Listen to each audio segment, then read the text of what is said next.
guys, it's Hinana, your favorite English teacher from outer space.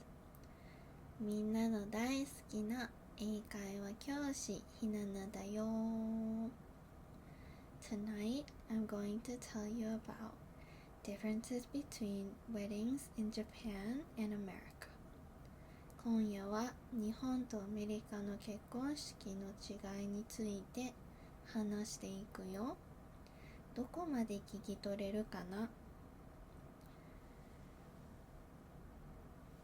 I should start off by saying that I've never actually been to a wedding in America myself, but I've seen and heard about my friends' weddings as well as researched the topic a lot while I was living there, so I think I'm still allowed to talk about this topic. My experience with weddings in Japan will be based on the weddings of friends that I have been to and what I have heard from married people as well.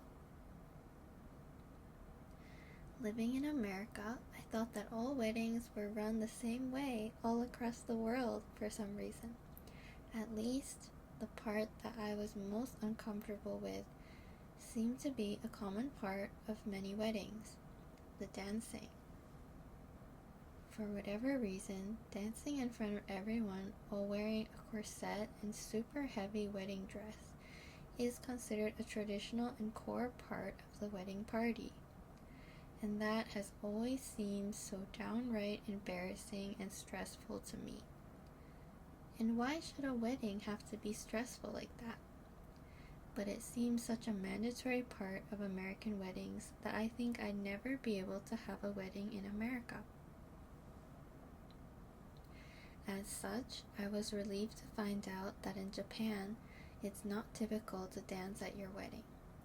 Instead, it seems that giving speeches takes up most of the time. I was pleasantly surprised to find that in Japan, most weddings follow a set structure and are available in wedding package plans, so there's less decision fatigue and hunting down vendors on your own. Of course, there can be downsides to using a wedding package, which includes the lack of uniqueness in the ceremony and reception. I saw on Instagram that there was a Japanese woman who decided to have an overseas wedding because she wanted to fully customize her wedding the way they do overseas, rather than settle with a quote-unquote boring wedding package in Japan. While I understand how that woman feels, I also hear that brides in America and overseas often turn into bridezillas, super perfectionist and overly controlling wedding planner brides, from the stress around planning the wedding and expectations. So I can't really say which one I would prefer actually. In America, I often hear about problems with vendors not delivering or coming at the right time on the day of, which causes lots of stress and problems for the couple getting married on the day of, because they're responsible for all of that. That just sounds like a nightmare to me. I can't imagine having to worry about every little detail and contacting vendors while getting ready the morning of my wedding. Oh, speaking of morning of the wedding, in America it's customary for the bride's friends, bridesmaids, to help her get ready, and for the groom to not see the bride's dress until she walks down the aisle. There doesn't seem to be a culture of having bridesmaids in Japan, and I think a lot of husbands-to-be will participate in wedding dress selection and shopping with their partners, so they have an idea of what it will look like on the wedding day. Speaking of wedding dresses, American brides may be shocked to hear that it's typical at Japanese weddings to change out of the traditional white dress into a colored dress partway through the wedding. I think up until very recently, it was unthinkable to wear a non-white wedding dress at an American wedding, much less to have two dresses on the same day. During my friend's wedding in Japan, she had guests guess what color they thought her dress was going to be before she came back for the reveal. It was a nice little fun event. Also, something I was shocked about in Japan is the dress code at weddings. Of course, for men, a regular suit and tie seems to be fine, but for women, you're expected to go to a hair salon and get your hair and makeup professionally done, as well as rent out shoes, a bag, and a specific style of dress. Imagine my surprise when I rocked up to my friend's wedding in a clean, simple dress, a regular bag, and straightened hair.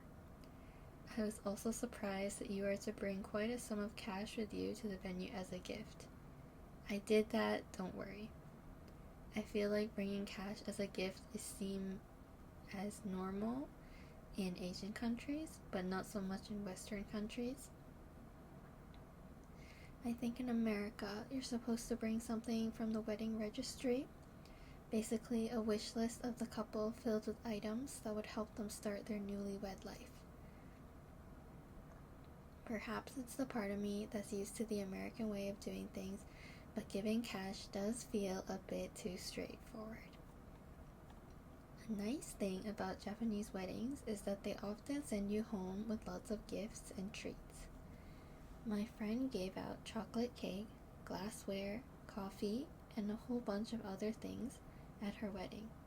I imagine it adds a hefty cost to the wedding, but it feels really nice as the guest. Although walking home with a huge bag of treats is also less than ideal, I heard there's this popular option of catalog gifts recently, which is basically where guests fill out a form of which gift they would like to receive, and then the gift gets mailed to their house on a later date. As far as I know, in America, I think that's not customary, and it's not usual to give so many large gifts to the guests, but I think there are definitely small thank you gifts as well. Thank you for listening. I hope you were able to learn something interesting tonight, or maybe you've already drifted off to dreamland. I hope you have wonderful wedding-filled dreams tonight. おやすみなさい。